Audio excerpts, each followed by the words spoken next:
প্রিয় দর্শক, আমি বেনাউল আপনাদের স্বাগত জানাচ্ছি আমাদের নিয়মিত অনুষ্ঠান ইয়াং নাইটে। আজকে আমরা কথা বলবো ই কমার্স ফেয়ার নিয়ে। আপনারা জানেন তথ্য প্রযুক্তি আমাদের জীবনে এমন পরিবর্তন নিয়ে এসেছে যা আসলে বলে শেষ করার মতো না। আমাদের দৈনন্দিন জীবনে বলি, যোগাযোগের ক্ষেত্রে বলি, সামাজিকতার ক্ষেত্রে বলি, এমনকি ব্যবসা বাণিজ্যের ক্ষেত্রে তথ্য প্রযুক্তি একটা নতুন ধারা নিয়ে আসছে, আমাদের জীবনে অনেক গতি নিয়ে এসেছে। তো এরই ধারাবাহিকতায় ই কমার্স একটা নতুন বিষয়। বাংলাদেশে খুব বেশি দিন হয়নি ই কমার্সের প্রচলন, অন্যান্য দেশে অনেক দিন থেকে চালু আছে। তো আমরা ধীরে ধীরে শুরু করছি। তো এই ই কমার্সটাকে জনপ্রিয় করার জন্য ই কমার্স ফেয়ার আয়োজন বা এইসব আয়োজনের পিছনে যে তাত্ত্বিক ব্যাপার যেগুলো আছে, তারপর চ্যালেঞ্জ কোথায়, আমাদের সম্ভাবনার জায়গাগুলো কোথায়, এই বিষয়ে নিয়ে কথা বলার জন্য আমরা দুজন তরুণকে আমাদের স্টুডিওতে আমন্ত্রণ জানিয়েছি। একজন হচ্ছেন রাজীব আহমেদ, উনি ecomBD.net-এর সম্পাদক, এবং আমার ডানে আছেন আব্দুল ওয়াহেদ তমাল, উনি সিইও কম্পিউটার জগৎ, কম্পিউটার টেকনিক্যাল এডিটর, বাংলাদেশের সবচেয়ে পুরাতন পত্রিকা, এবং কম জগৎ টেকনোলজিসের সিইও। আপনাদের দুজনকে প্রথমে স্বাগত জানাচ্ছি আমাদের এখানে আসার জন্য। ধন্যবাদ। আচ্ছা, আমরা ই কমার্স কথাটা সাথে পরিচিত হচ্ছি ধীরে ধীরে, আস্তে আস্তে আমরা জনপ্রিয় হচ্ছে, মানুষ সচেতন হচ্ছে। তো প্রথমেই আজকে আমাদের বিষয় যেহেতু একদম ই কমার্স ফেয়ার, সে বিষয় নিয়ে কথা বলে তারপরে আমরা বাংলাদেশের প্রেক্ষাপট বা অন্যান্য গ্লোবাল কনটেক্সটে কী অবস্থায় আছে আমরা এটা নিয়ে আলোচনা করব। তা আপনার কাছে প্রথমে জানতে চাই যে ই কমার্স ফেয়ার আপনারা করছেন এবং আগামী কয়েকদিন পরে আবার এটা চালু হবে, আপনারা একটা প্রেস কনফারেন্স করে জানিয়েছেন লোককে। তো এইটা একটু যদি বিস্তারিত আমাদের সাথে শেয়ার করেন। শিওর। আসলে কম্পিউটার জগৎ বাংলাদেশের প্রথম আইটি ম্যাগাজিন। আমরা 1991 থেকে আমরা প্রতি মাসে একটি করে ম্যাগাজিন বের করি। আমরা কম্পিউটার জগৎ থেকে আসলে বাংলাদেশের তথ্য প্রযুক্তি আন্দোলনের বেশ কিছু ইনিশিয়েটিভের সাথে জড়িত ছিলাম। বাংলাদেশের প্রথম প্রোগ্রামিং কন্টেস্ট আমরা করি, প্রথম ইন্টারনেট মেলা আমরা করি, যার ধারাবাহিকতা আমরা গত 1-1.5 বছর আগে আমরা দেখলাম যে আসলে বাংলাদেশের ই কমার্স একটা সবচেয়ে সম্ভাবনাময় সেক্টর।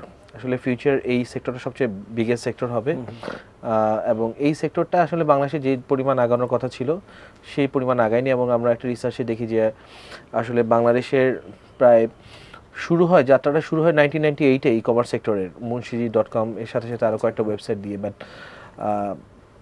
আমরা যদি ট্রেন্ডটা দেখি তাহলে চীন এবং ভারত যতটুকু এগিয়েছে সেই পরিমাণ আমাদের ই কমার্স সেক্টরটা ডেভেলপ করেনি। তো আমরা যখন এটা রিসার্চটা করলাম আমাদের কাছে মনে হলো যে আসলে এই ই কমার্স সেক্টরটা নিয়ে বেশ কিছু কাজ করার আছে এবং এখানে একটা অ্যাওয়ারনেস তৈরি করার খুব ইম্পর্টেন্ট। দেশের মানুষের মধ্যে কিভাবে ঘরে বসে কেনাকাটা করা যায়, কিভাবে সেবাটা মানুষের কাছে দোরগোড়ায় পৌঁছে দেওয়া যায়, সেটা নিয়ে আমরা আসলে চিন্তা করলাম এবং আমরা ভাবলাম যে ওকে ফাইন, তাহলে ই কমার্স একটা ফেয়ার করা যেতে পারে, যেখানে বাংলাদেশের যে সমস্ত ই কমার্স সাইটগুলো আছে সেই সাইটগুলো এসে তাদের প্রোডাক্টটা ডিসপ্লে করবে এবং সাধারণ মানুষজন যারা এই সেক্টর সম্পর্কে জানতে আগ্রহী, কিভাবে অনলাইনে বসে তারা একটা জিনিস অর্ডার করবে, একটা প্রোডাক্ট কিভাবে পাবে, সেটা কতটুকু সিকিউর, একটা অ্যাওয়ারনেস তৈরি করবে। তো আমরা এটা ভাবার পর প্রথমে আমরা গত বছর ঢাকায় আমরা একটা ই কমার্স মেলা করি। ঢাকায় ফেব্রুয়ারিতে 7, 8, 9 তারিখে গত বছর এই ধরনের আয়োজন তো এই প্রথম। হ্যাঁ, ঢাকাতে এটাই প্রথম ছিল, রাইট, গত বছর। মানে আমি যদি বলি বাংলাদেশে প্রথম, যে হ্যাঁ, বাংলাদেশে ই কমার্স নিয়ে এই ধরনের এটি প্রথম আয়োজন ছিল এবং আমাদেরকে সহযোগিতা করে তথ্য যোগাযোগ প্রযুক্তি মন্ত্রণালয়। আমাদের সাথে সহজ আয়োজক হিসেবে ছিল ঢাকা জেলা প্রশাসক, এবং পরবর্তীতে আমরা আসলে তথ্য যোগাযোগ প্রযুক্তি মন্ত্রণালয় এবং কম্পিউটার জগৎ যৌথ উদ্যোগে সিলেট, চিটাগাঙে, তারপর লন্ডনে আমরা গত বছর আরেকটা ফেয়ার করি ঢাকার বাইরে, এবং বরিশালে এবছর আমরা করি, এবং এবার আমরা একটা করতে যাচ্ছি সেপ্টেম্বর মাসে 25, 26, 27 তারিখে ঢাকাতেই পাবলিক লাইব্রেরিতে, সুফিয়া কামাল পাবলিক লাইব্রেরিতে এবছর হবে। তো আমরা আসলে কেন এত স্বল্প সময়ে এতগুলো মেলা করতে পারলাম? আমরা আসলে প্রথম মেলাটা করার পর আমরা একটা হিউজ সাড়া পেয়েছিলাম among the whole sector, overall ইন্ডাস্ট্রিতে যারা ই কমার্স নিয়ে কাজ করছে। আমরা যখন শুরু করি তখন 100 মতন ওয়েবসাইট ছিল, এখন প্রায় 500 মতন ওয়েবসাইট তৈরি হয়েছে। গত 2 বছর আমরা দেখেছি প্রতিদিনই নতুন নতুন ওয়েবসাইটের সংখ্যা বাড়ছে। এবং শুধু তাই না, এটা শুধু ওয়েবসাইটই বলছিলাম, ইভেন ফেসবুকে তো হাজার হাজার ইনিশিয়েটিভ, তো কাউন্টেড যদি করি খুব ভালো কাজ করছে, এরকমই 2000 আমরা দেখেছি যে ওয়েবসাইট আছে, মানে ফেসবুকের মাধ্যমে পেজ আছে যারা রেগুলার কাজ করছে, আরও তো আছেই। এটা আসলে সবচেয়ে বড় সম্ভাবনার একটা সেক্টর, কারণ আপনি যদি দেখবেন যে সারা ওয়ার্ল্ডেই প্রায় 100 কোটি ডিজিটাল বায়ার আছে, তার মধ্যে সাউথ এশিয়া রিজনের মধ্যেই প্রায় 50%, প্রায় 50,000 মানে 50 রাইট 100 কোটি তো 50 কোটির মতন আপনার ডিজিটাল বায়ার সাউথ এশিয়ান রিজনের মধ্যেই, মানে অর্ধেক। হ্যাঁ প্রায় অর্ধেকই এই সাউথ এশিয়ান রিজনের মধ্যে। তার মধ্যে তো চায়না একটা অনেক বড় মার্কেট, যার ই কমার্স ভারত সেক্টরের অনেক বড়, গ্রোথ অনেক অনেক, ভারত অনেক বড় সেক্টর, তাদের 130% গ্রোথ, ইন্ডিয়াতে 30% গ্রোথ। তাহলে আমি যদি আপনার কথা সূত্র ধরে রাজীব আহমেদের কাছে জানতে চাই যে যে উনি বললেন যে এই যে সম্ভাবনা, তারপর খুবই দ্রুত এটা কি বলবো বিকাশ করছে, মানুষজন এগিয়ে আসছে, অনেক উদ্যোগ নিচ্ছে ছোট ছোট পরিসরে। তা আসলে আমাদের যতটুকু অ্যাচিভমেন্ট হওয়ার কথা ছিল বা যতটুকু যেতে পারার কথা ছিল, আমরা কি ওই পর্যন্ত মানে সঠিক পথে আছি কিনা বা যেতে পেরেছি কিনা?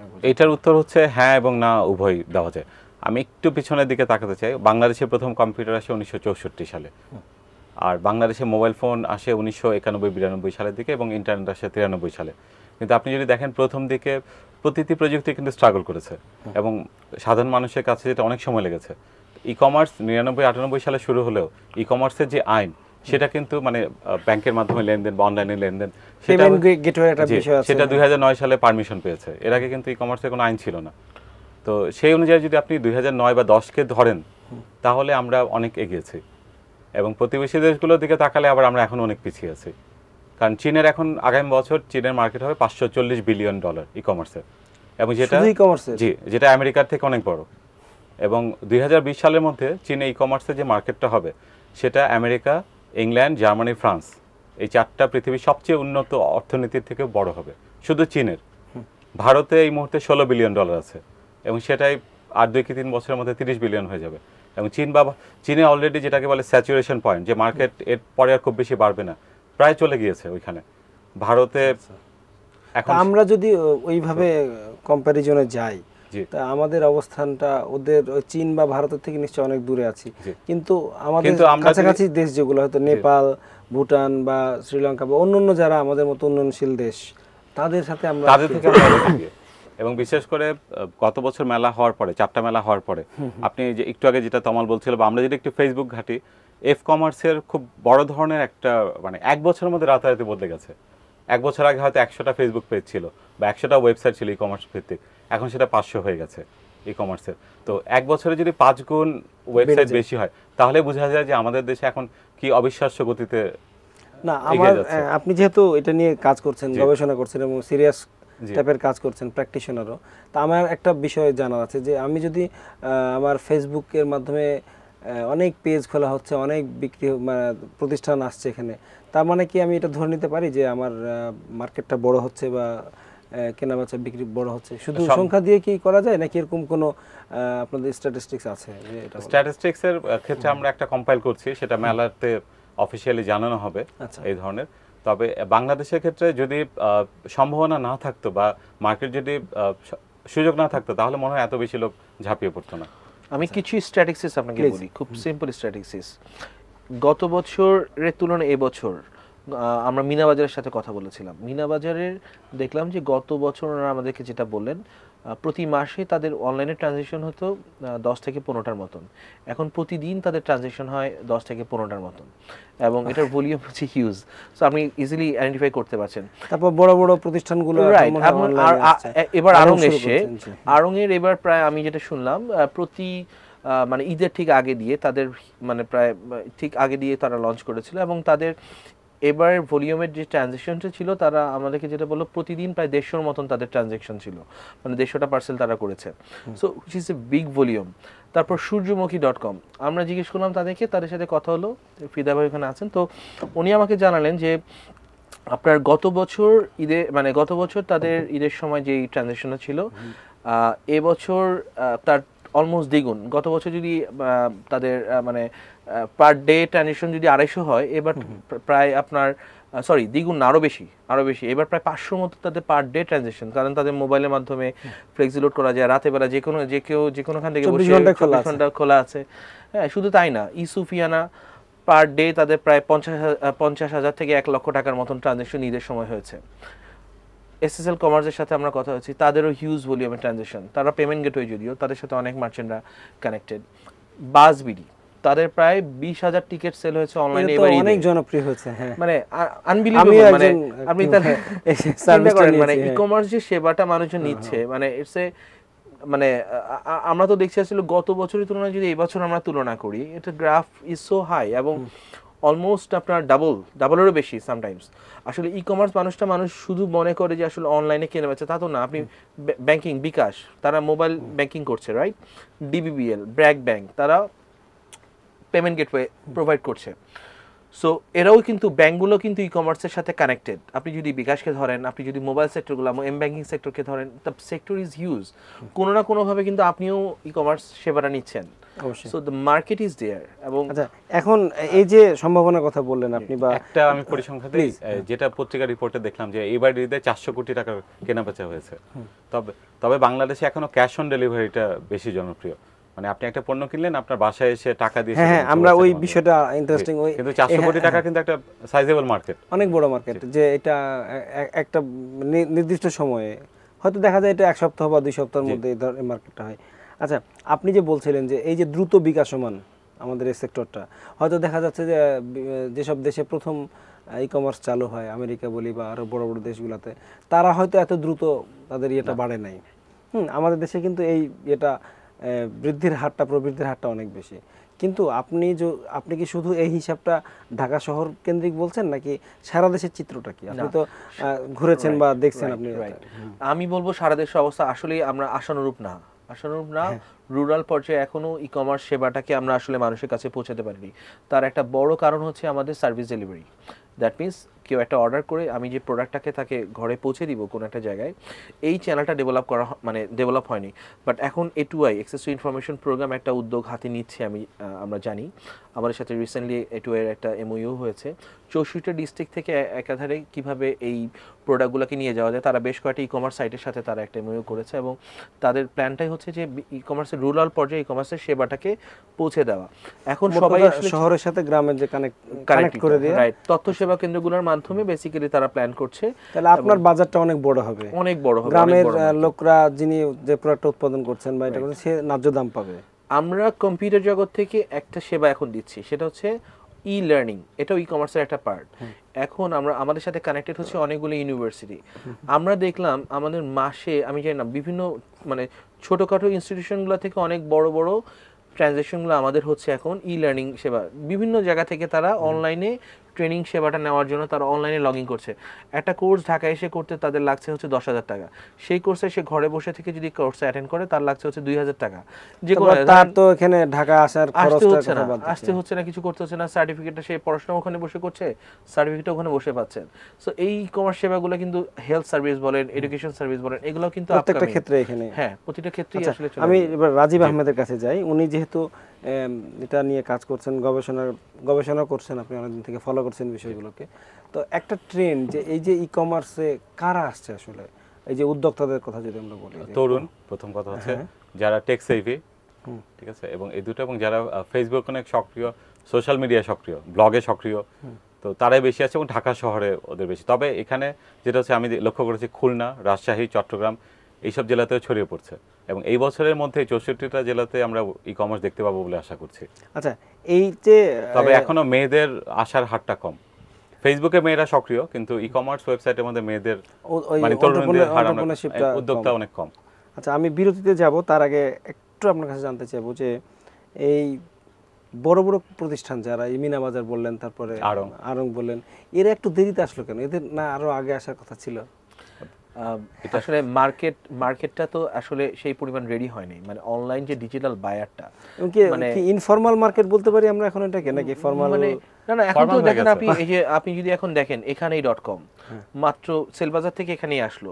আমরা দেখলাম অ্যালেক্সা র্যাঙ্কিং, যদি আপনি দেখেন টপ ই কমার্স সাইটগুলো অ্যালেক্সা র্যাঙ্কিং 100-র মধ্যে আছে। এখানেই.com বলেন, তারপর বিক্রয়.com বলেন, OLX.com বলেন। হ্যাঁ, তো এরাও তো ই কমার্সের একটা পার্ট, মানে তারা ক্লাসিফাইড অ্যাড এর মধ্যে পড়ে যদিও।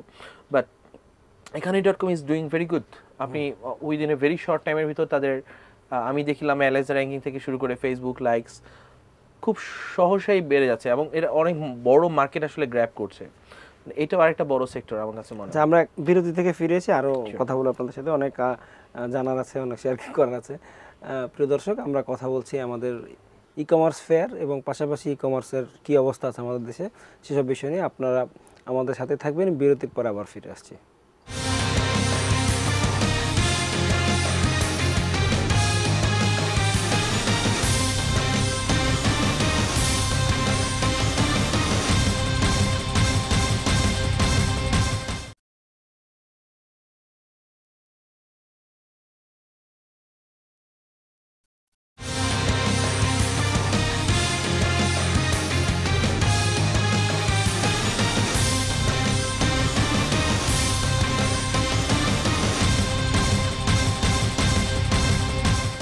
প্রিয় দর্শক, এতক্ষণ আমাদের সাথে থাকার জন্য ধন্যবাদ। আমরা কথা বলছিলাম ই কমার্স ফেয়ার এবং ই কমার্স নিয়ে। বাংলাদেশে আসলে আমরা কোন অবস্থায় আছি এবং অন্যান্য দেশের তুলনায় কী অবস্থা, আমাদের ভবিষ্যৎ কী হতে পারে ইত্যাদি বিষয় নিয়ে আলোচনা করছি। আমার সাথে আছেন রাজীব আহমেদ এবং আব্দুল্লাহ তমাল। তারা দীর্ঘদিন এই সব বিষয় নিয়ে কাজ করছেন। তো বিরতিতে যাওয়ার আগে আমরা মোটামুটি একটা ধারণা পেয়েছি আসলে ই কমার্স ফেয়ার, তারপরে কী অবস্থার মধ্যে আছি। এটা তো এখন অবশ্যই ফর্মাল ইকোনমির মধ্যে চলে গেছে, যেভাবে আপনারা তথ্য পরিসংখ্যান উপস্থাপন করলেন। তো একটা বিষয় আমার খুব জানার ইচ্ছা আপনার কাছে, আপনি যদি বলেন আমাকে, যে ই কমার্সের ক্ষেত্রে দেখা গেছে আমার অভিজ্ঞতায় যে আস্থার একটা ব্যাপার খুব ইম্পর্টেন্ট। যে আমি একটা অনলাইনে অর্ডার দিলাম, খুব সুন্দর ছবি, আমি ধরা যায় আমি একটা জুতা কিনবো, খুব সুন্দর মতো ছবি, বিভিন্ন অ্যাঙ্গেলের ছবি দেওয়া আছে, তারপরে তাদের সাথে কথা বলে আমি পেমেন্ট করে দিলাম হয়তো অনলাইনে। তারপরে সে যখন ক্যাশ অন ডেলিভারি দিল বা আসলো, দেখা যাচ্ছে যে আসলে এই ধরনের যে ধরনের কোয়ালিটির কথা বলা হয়েছিল বা লেখা আছে সেটা এরকম না। তো এখানে যে একটা আস্থার সম্পর্ক নষ্ট হবে, আমি শিওর যে সবাই এরকম করে না, দু একটা প্রতিষ্ঠান বা তো কম সংখ্যক প্রতিষ্ঠান এটা করে। তো এটার কারণে কিন্তু পুরো মার্কেটের উপর একটা নেগেটিভ প্রভাব আসতে পারে। তো এইটা আসলে কিভাবে করা যেতে পারে? আসলে এই সমস্যার সমাধানে আমাদের সবাইকে একসাথে কাজ করতে হবে, এবং এটা শুধু কোম্পানিকে একা দোষ দিয়ে লাভ হবে না কিছু। এবং আপনি নিজেই জানেন যে সব কোম্পানি এরকম নয়। প্রথমত যারা ভালো কোম্পানি তাদের উচিত এই ব্যাপারে প্রচারণা চালানো। এই ব্যাপারে একটা অথরিটি থাকা দরকার যারা এই জিনিসটা দেখবে, সরকারের পক্ষ থেকে, মনিটর করা বা রেগুলেটরি একটা বডি এটা একটা। আর আমাদের ক্রেতাদের একটা ব্যাপারে আমি সবাইকে অনুরোধ জানাবো, যখন কোনো অফার খুব ভালো মনে হবে, খুব বেশি সস্তা মনে হবে, সেই ব্যাপারে সতর্কতা অবলম্বন করা। এটা শুধু ই কমার্সের ক্ষেত্রে না, যে কোনো অফারের শুধু আস্থার অভাব নয়। যেটা আমি লক্ষ্য করেছি, দু একজন প্রতারিত হয়েছেন, ছিনতাইয়ের শিকারও হয়েছেন এইসব ব্যাপারে। কিন্তু যখনই আপনার একটা অফার খুব বেশি ভালো মনে হবে, আপনার সতর্কতা অবলম্বন করতেই হবে, একটু সাবধান হওয়া উচিত। বা যেটা আপনি জানেন যে 5,000 টাকা দাম, কিন্তু কেউ আপনাকে 1,000 টাকা দিচ্ছে, তার মানে সেখানে কোনো একটা সমস্যা আছে। আমি একটু স্যারের সাথে অ্যাড করতে চাই। আমার কাছে যেটা আরেকটা মানে একটু অন্যভাবে দেখতে চাই। প্লিজ। একটা তো হচ্ছে ক্রেতা যারা কিনবে, বাট বেশি ইম্পর্টেন্ট হচ্ছে যারা ওয়েবসাইট তৈরি করছেন। আমি তাদেরকে একটু অ্যাওয়ার করতে চাই। এখন হ্যাকিং করাটা খুব ইজি, সারা ওয়ার্ল্ডে প্রচুর হ্যাকার ঘুরছে। বাংলাদেশ এখন খুবই একটা ভার্নারেবল সিচুয়েশনের মধ্যে দিয়ে আছে আমরা, মানে মাত্র গ্রোয়িং একটা সেক্টর। তো মোস্ট অফ দ্য সাইট আপনি একজন ভালো এক্সপার্ট হলে কিন্তু হ্যাক করা ভেরি ইজি টু হ্যাক। আপনি একটা ক্রেডিট কার্ড, যে কোনো একটা উইক সাইট থেকে কিন্তু যদি কোনো একটা প্রোডাক্ট পারচেস করেন, খুব ইজিলি সেটা হ্যাক, আপনার ক্রেডিট কার্ডের ইনফরমেশন অন্যজন পেয়ে যাবে। সো একজন যখন মানে নতুন উদ্যোক্তারা যখন এই ধরনের সার্ভিস নিয়ে আসবেন, they must have to know that মানে সিকিউরিটিটা এনশিওর করাটা একদম মাস্ট। মানে পারলে যদি সম্ভব হয় আরেকজন হ্যাকারকে দিয়ে পরীক্ষা করে নিলে অ্যাবসলিউটলি ইটস ভেরি ইম্পর্টেন্ট। কারণ এটা না হলে মানে তার তো বিজনেসে ক্ষতি হবে, ওভারঅল ইন্ডাস্ট্রির মধ্যে এটা একটা ইমপ্যাক্ট পড়বে। একজন ক্রেতা লুজার হলে যতটা না ক্ষতি হবে, একটা সাইট যদি কোনোভাবে হ্যাক হয়, একটা সেক্টর ক্ষতিগ্রস্ত হবে। So it's very important. একটা বিষয় যে পেমেন্ট গেটওয়ে নিয়ে কিন্তু অনেকদিন ধরে আমাদের হাহাকার বলতে পারি আমি, যে আমি জানি না এটা বলা ঠিক হচ্ছে। এক্ষেত্রে যেটা হয়েছে, আপনার পেমেন্ট গেটওয়ে নিয়ে আসলে সমস্যা ছিল, কিন্তু বাংলাদেশ ব্যাংক এবং গভর্নমেন্ট, সরকার মিলে এই সমস্যা অনেকখানি দূর করতে পেরেছে। আপনি পেজা আছে, যারা বিদেশ থেকে যারা ফ্রিল্যান্সে কাজ করছে, তারা পেজার মাধ্যমে টাকা আনতে পারছে। বাংলাদেশ ব্যাংকগুলোকে ইএফটি, ইলেকট্রনিক ফান্ড ট্রান্সফারের ক্ষেত্রে অনেক বেশি সহায়তা করছে। এবং বিদেশ থেকে আপনি জানেন রেমিটেন্সের ব্যাপারে এখন 48 ঘন্টার মধ্যে ছাড় দেওয়া হচ্ছে। এছাড়া এসএসএল কমার্সের মতো এই ধরনের ওয়েবসাইটগুলো চলে এসেছে, সূর্যমুখী। না, আমি যদি একটা প্রোডাক্ট কিনতে চাই, আমাজন থেকে একটা বই কিনতে চাই, দেখা যাচ্ছে $10 বা $15 একটা বই আমি কিনবো, কিন্তু আমার কাছে আসলে আমি যদি দ্বিগুণ দামও দিতে চাই, আমি কিন্তু কিনতে পারি না। তো এইরকম কি কোনো সিস্টেম তৈরি হয়েছে কিনা? ব্যাপারটা বাংলাদেশ ব্যাংক ইতিমধ্যে করেছে, যে অনেককে ক্রেডিট কার্ড দেওয়া হচ্ছে, $100 মধ্যে লেনদেন সীমাবদ্ধ রাখতে হবে একবারে। কোনো দর্শক যদি আমার আগ্রহী হয় বিষয়টা, আপনি একটু কাইন্ডলি বলবেন যে সে কি সমস্যাটা হচ্ছে যে বাংলাদেশ ব্যাংক যে কিছু কিছু নিয়ম করে রেখেছে, সেটা বেশিরভাগ লোক জানে না। এই জন্য প্রচারণা দরকার। আপনি যেটা বলছেন সেটা সম্ভব। আচ্ছা, বড় ভলিউমের ক্ষেত্রে এখনো কিছু লিমিটেশনস আছে, কিন্তু ওই $10-15 ছোট ছোট যে সমস্ত প্রোডাক্টগুলো আছে, আমার মনে হয় এই প্রবলেমগুলো থাকবে না। এখন কিন্তু আপনি অ্যামাজন থেকে কিনলে কিন্তু প্রোডাক্টটা আসতেছে, আপনি বাসায় পাচ্ছেন। কিছু কিছু সাইট হয়তো আপনাকে সার্ভিস ডেলিভারিটা ওটা ট্রাস্ট করে না। প্রবলেমটা অন্য জায়গায়। প্রবলেমটা হচ্ছে যে আপনার ট্রাস্টের ব্যাপার, আপনার সার্ভিস ডেলিভারি কাকে দিয়ে আপনি ডেলিভারি করছেন। সেটা যদি ডিএলএসএল এর মাধ্যমে নেন, ফেডেক্স এর মাধ্যমে নেন, অ্যারামেক্স এর মাধ্যমে নেন, তাহলে হয়তো দেখা যাবে যে আপনার ঘরে এসে পৌঁছাচ্ছে। সেটা যদি নর্মাল কুরিয়ার সার্ভিসে আসেন পোস্ট অফিসের মাধ্যমে, সেই তখন ক্ষেত্রে সেটা আবার আলাদা আছে। হ্যাঁ, এই ক্ষেত্রে আসলে ই কমার্সের একটা সবচেয়ে বড় ভূমিকা রাখতে পারে যে সেক্টরটা, আমি এই ফোরামের মাধ্যমে বলতে চাই, এটা হচ্ছে পোস্ট অফিস। বাংলাদেশের পোস্ট অফিসকে আসলে এগুলোকে আবার এটাকে নতুন করে প্রাণ দেওয়া সম্ভব। এটা অবশ্যই, এবং তারা যদি আসে সারা বাংলাদেশে খুব ইজিলি এই ই কমার্স সেবাটাকে হ্যাঁ, আর দিয়ে দেওয়া আপনি জানেন সম্ভব। নিশ্চয় যে যখন আমেরিকা দেশগুলোতে পোস্ট অফিসগুলো উঠে যাচ্ছিল, হ্যাঁ। আমাজন কিন্তু এদেরকে নতুন করে জীবন দিয়েছে। Absolutely, absolutely. এখন এদের তো আসলে আমাজনের প্রোডাক্ট Right.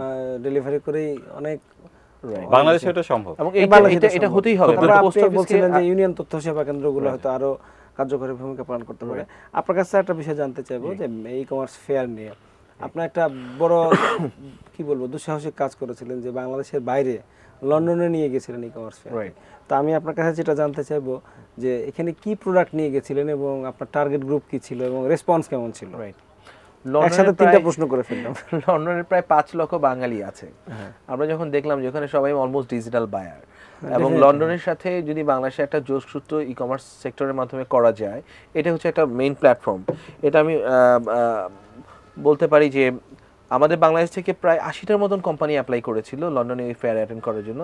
ফাইনালি ওখানে প্রায় 30টার মতন কোম্পানি ওখানে পার্টিসিপেট করে, এবং লন্ডন থেকে প্রায় 12টার কোম্পানির মতন পার্টিসিপেট করে এই সেক্টরে। এবং বিভিন্ন সেক্টর থেকে, এখানে ট্যুরিজম সেক্টর ছিল, এয়ারলাইন্স ছিল, বাংলাদেশ বিমান ছিল, ব্যাংকিং সেক্টর থেকে ছিল, বাংলাদেশ ব্যাংক ছিল, সোনালী ব্যাংক ছিল, ব্র্যাক ব্যাংক ছিল, এছাড়া সুফিয়ানার মতন কোম্পানি, ই কমার্স সাইটগুলো কিছু সাইট ছিল লন্ডন থেকেও, বেশ কিছু ই কমার্স সাইট এবং তাদের অ্যাসোসিয়েশনগুলো ওখানে পার্টিসিপেট করে। So it was a very good gathering. আমাদের 5টার মতো সেমিনার ওখানে হয় বাংলাদেশে। ইট ওয়াজ দ্য লার্জেস্ট ইভেন্ট, মানে আমি যদি এই সেক্টরে বলি বা আইটি সেক্টরেও যদি বলি, তাহলে এরকম বড় ইভেন্ট কিন্তু আর দেশের বাইরে কখনো হয়নি। তো লন্ডনে করে এটা আমাদের খুব ভালো এবং একটা ভালো অভিজ্ঞতা হয়েছিল। এবং আমাদের একটা কোম্পানি ই হেলথ নামে একটা কোম্পানি $1.5 বিলিয়ন কন্ট্রাক্ট সাইন করে নাইজেরিয়ান একটা কোম্পানির সাথে। It was a great success for us. শুধু তাই না, বেশ কিছু কোম্পানি কিন্তু ওখান থেকে লিড জেনারেট করে, এবং তাদেরকে একটা B2B আমরা একটা ম্যাচ মেকিং সেশন করে দিয়েছিলাম, এবং তারা কিন্তু ওখানকার বেশ কিছু কোম্পানির সাথে কিন্তু তারা টাই আপ হয়েছে। তাদের প্রোডাক্টগুলো এখান থেকে কিভাবে ওখানে নিয়ে যাওয়া যায়, বা ওখান থেকে বসে কিভাবে এখানকার প্রোডাক্টগুলো অর্ডার করতে পারে।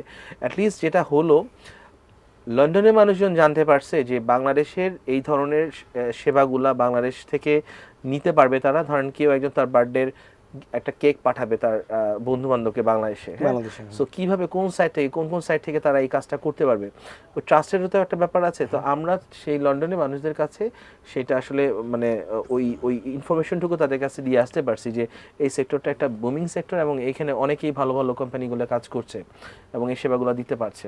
সো আমরা এবার প্ল্যান করছি হচ্ছে ICT মন্ত্রণালয়ের সাথে আমরা বেশ কয়েকটা মিটিংও করেছি। ICT মন্ত্রণালয়ের উদ্যোগে এবার প্ল্যান হচ্ছে যে এবার লন্ডনে, দুবাইতে এবং ইউএসএতে ই বিজনেস ফেয়ার অর্গানাইজড হবে। এখানে কম্পিউটার সমিতি সহ আরও অনেকে ইনভলভ হচ্ছে, BASIS, BCS, তারা তো ইনভলভ হচ্ছে, অ্যাসোসিয়েশনগুলো ইনভলভ হচ্ছে, BCCI ইনভলভ হচ্ছে।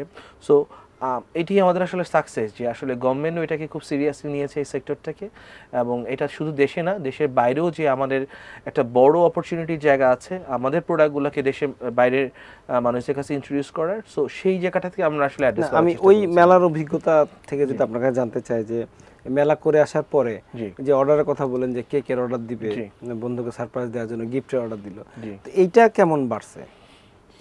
মানে আমরা আসলে I don't have the exact statistics, but আমরা যদি ট্রেন্ডটা দেখি, মানে আমি তো বললাম যে গত বছরের তুলনায় এবছরের ট্রেন্ডটা আমরা শুধু ঈদের মার্কেটটা দিয়ে আমরা জাজ করতে পেরেছি যে আসলে the graph is so rising, মানে এটা অনেক বড় একটা সেক্টর তৈরি হয়ে যাচ্ছে, আমাদের অজান্তেই তৈরি হয়ে যাচ্ছে, মানে সবার অজান্তেই হয়তো এত বড় সেক্টর তৈরি হয়ে যাচ্ছে আমরা আসলে বুঝতে পারছি না।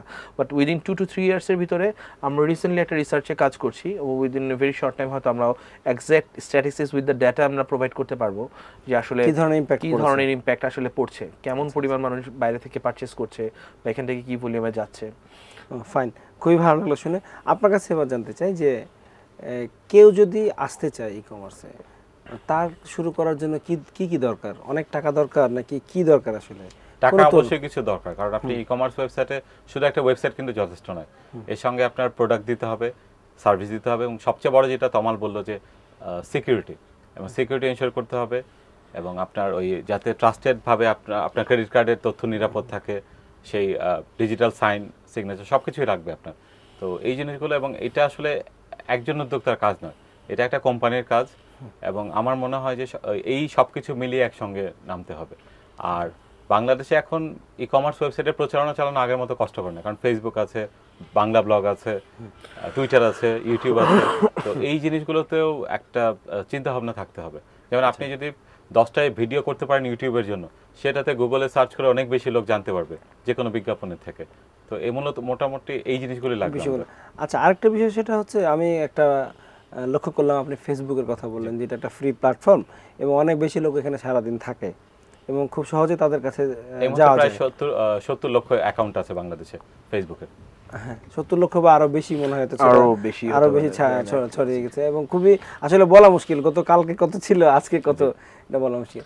তো ফেসবুকে যে ধরনের ই কমার্স করা হচ্ছে বা যেটাকে এফ কমার্স বলা হচ্ছে এখন, তো এখানে একটা বিষয় আমি লক্ষ্য করেছি যে কেউ হয়তো একটা শাড়ি বা একটা কাপড়ের ব্যবসা শুরু করলো, উদ্যোগ নিল, সাথে সাথে শত শত উদ্যোক্তাকে দেখছি এই একই ব্যবসা শুরু করছে। তো এই যে মানে ইনোভেশন কম দেখছি কেন, এটা আসলে, বা আরো অনেক সেক্টর তো আছে যেখানে ই কমার্স আসতে পারে, এটা আসছে না কেন? একটি জায়গায় কি আটকে আছে আমরা, মনে হয় আপনার কাছে? ফেসবুকের মাধ্যমে কিছু করা অনেক সহজ, খুব বেশি টেকনিক্যাল নলেজের দরকার পড়ে না, টাকা কম লাগে। আর অন্যান্য সেক্টরের সম্ভাবনা কতখানি সেটা আমাদের দেশে এখনো অনেকেই অবগত নয়, কিন্তু যারা অন্য সেক্টরে আসতে চায় এটাই কিন্তু এখন খুব ভালো একটা সময়। কারণ এখন যারা, আপনি নিশ্চয়ই মানবেন যে আমার সঙ্গে একমত হবেন যে যারা যে কোনো ব্যবসায় প্রথমে আসে তারা কিছু অ্যাডভান্টেজ পায়, সেটা তাদের ইতিহাসের জন্য হোক, অতীত অভিজ্ঞতার জন্য হোক, পায়োনিয়াররা একটু এগিয়ে যে থাকে। পায়োনিয়াররা সবসময় এগিয়ে থাকে। তো যারা এখন নামবে তারা, তাদের জন্য অবশ্যই ভালো। তাই এটা আসলে এটাও প্রচারণার ব্যাপার, এবং মেলা যত বেশি হবে, সেমিনার বা যেমন ই কমার্সের উপর কোনো পাঠ্য বইতে কোনো তথ্য নেই, এই এটা তথ্যটা নিশ্চয়ই আসবে, কোনোখান থেকে এটা আসতে এখন হবে। জনপ্রিয় হচ্ছে, সচেতন হচ্ছে। একদম শেষ দিকে চলে এসেছে, আপনার কাছ থেকে শেষ প্রশ্ন, সেটা হচ্ছে যে 30 সেকেন্ডের মধ্যে আপনার কাছে জানতে চাইবো যে ধরুন বগুড়া একজন কৃষক 20 টাকা কেজিতে বেগুন বিক্রি করছে বগুড়ায়, কিন্তু ঢাকায় আমি যখন কিনছি আমার বাসার কাছে বাজারে, সেটা 100 টাকা কেজি হচ্ছে। রাইট, সে প্রতারিত হচ্ছে বা কম দাম পাচ্ছে, আমাকে অনেক বেশি দাম দিয়ে কিনতে হচ্ছে। রাইট। তো এই যে একটা বড় গ্যাপ, এই গ্যাপটা কিভাবে ই কমার্স করতে পারে? It is pretty simple. আপনি মানে এখন ই কমার্সের আপনি প্রাইস কম্পারিজন সহ সবকিছু ই কমার্সের মাধ্যমে দেখতে পারেন। কোন প্রোডাক্টটা কিনছেন, 5টা কোম্পানি কে কত অফার করছে, আপনি প্রাইস কম্পারিজন জাজ করে আপনি অর্ডার ক্লিক করছেন, আপনার বাসায় প্রোডাক্টটা পৌঁছে দিচ্ছে। এবং আপনার ইভেন এমনও সিস্টেম আসতেছে যাতে করে আপনার যদি পছন্দ না হয় আপনি আবার ব্যাক করে দিতে পারছেন। এখন তো ইন্ডিয়াতে এই ট্রেন্ডটা চালু হয়ে গেছে বিভিন্ন জায়গায়, অ্যামাজনও চালু করে দিচ্ছে যে হোম ডেলিভারি দিচ্ছে, পছন্দ না হলে আবার ফেরত দিয়ে দিচ্ছে। সো আমার মনে হয় প্রাইসের দিক থেকে যদি বলেন, ই কমার্স সেক্টরের মাধ্যমে সবচেয়ে কম খরচে, সবচেয়ে কম সময়ে, মানে আপনি কস্ট সেভিং করে একটা প্রোডাক্ট কিনতে পারছেন, এবং আপনি সবচেয়ে বড় কথা এটা জাজ করতে পারছেন আর 10টা সাইট দেখে যে আসলে কে কোন প্রোডাক্টটা দিচ্ছে। আমি যদি এখান থেকে নেই, এই বাজার থেকে নেই, অথবা ওই বাজার থেকে নেই, উত্তরায় Right. এলিফ্যান্ট রোডে, Right. মোহাম্মদপুরে যেতে পারবো না, Right. কিন্তু আমি অনলাইনে আমি দেখে নিতে পারবো। রাইট। সব এটা বাজার কুমিল্লা হোক, ময়মনসিংহ আর ঢাকাই হোক না কেন, আপনি জানতে পারছেন যে ঢাকার প্রাইস কত বা কুমিল্লার প্রাইস কত। আপনি যদি দেখেন যে এখান থেকে far difference, definitely you will not take it. So আপনাদের অনেক অনেক ধন্যবাদ আপনার সময় দেওয়ার জন্য। নিশ্চয়ই এরপর আবার কথা হবে এসব বিষয় নিয়ে। প্রিয় দর্শক, আমরা এতক্ষণ কথা শুনলাম বাংলাদেশের ই কমার্সের অবস্থা, সম্ভাবনা, চ্যালেঞ্জগুলো শুনলাম, এবং ই কমার্স ফেয়ারের মাধ্যমে কীভাবে ই কমার্সকে আরও জনপ্রিয় করা হচ্ছে দেশে, মফস্বল শহরে এবং দেশের বাইরেও। আমরা আশা করি ই কমার্স আরও ছড়িয়ে পড়বে, আমাদের গ্রাম পর্যন্ত ছড়িয়ে যাবে এবং আমাদের অর্থনীতিতে একটা গুরুত্বপূর্ণ অবদান রাখবে ই কমার্স। আজকের মতো এখানে শেষ করছি। শুভরাত্রি।